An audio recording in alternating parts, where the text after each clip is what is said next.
ต่อละ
แล้วต่อละ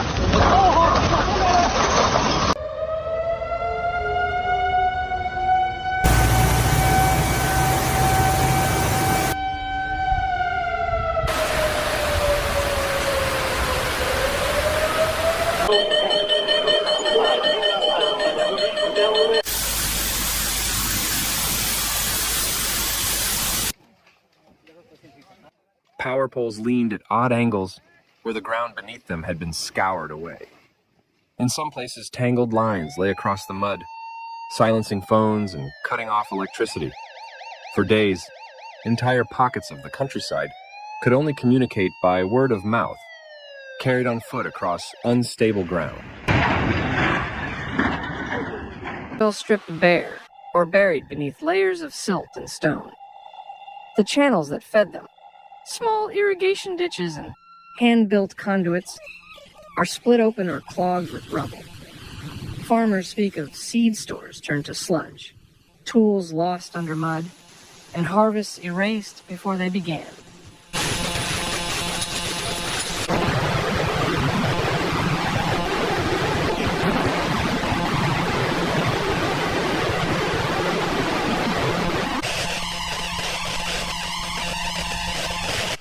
Low-lying neighborhoods in rural towns fared little better.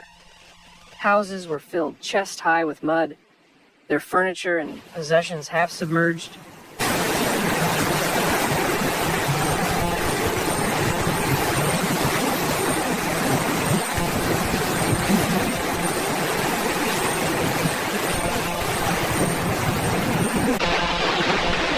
Stone walls crumbled where rainwater soaked the mortar, and wooden beams bowed under the weight of soaked.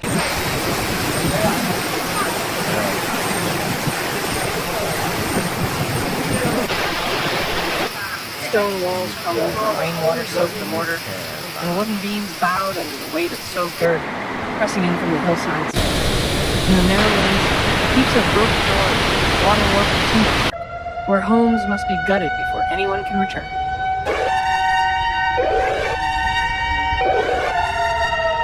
In some villages, people walked.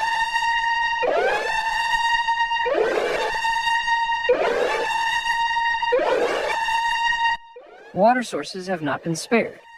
Wells that served communities for generations are now murky, their casings cracked or flooded with runoff.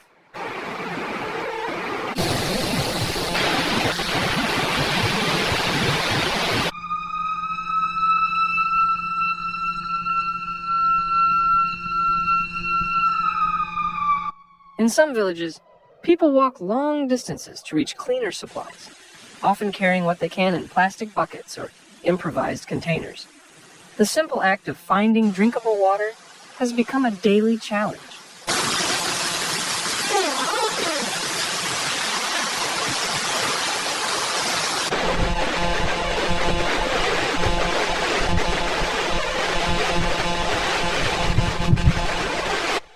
The roads that tied these areas to the rest of the province are a patchwork of collapse and blockage.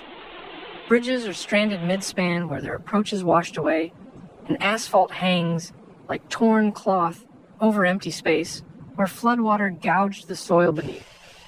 Emergency crews have to carve new routes or haul supplies on foot where machinery can't reach.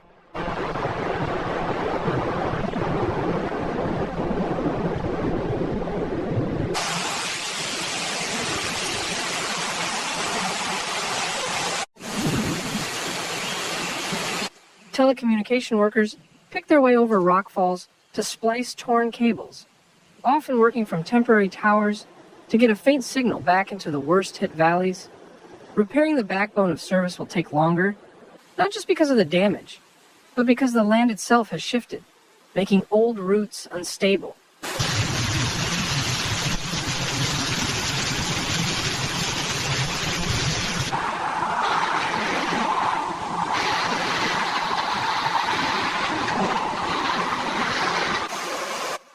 In the high catchments, creeks that usually trickle in late summer turned into roaring brown floods.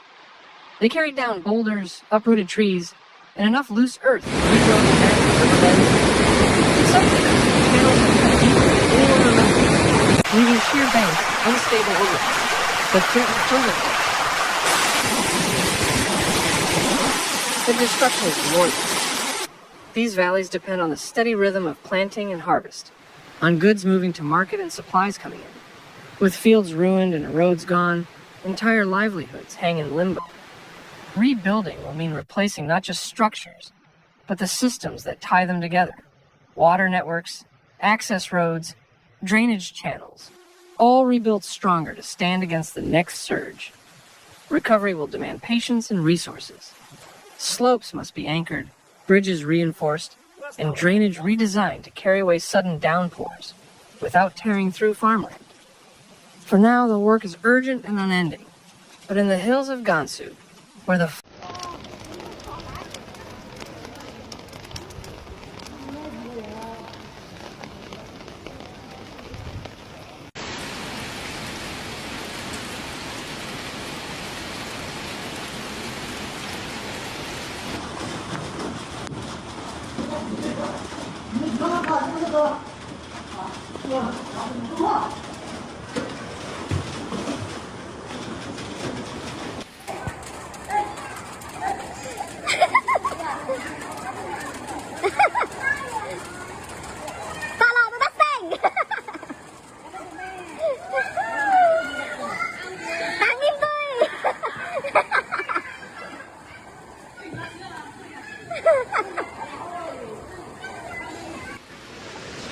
塘下高架桥下面呢，水好急呀，好开呀！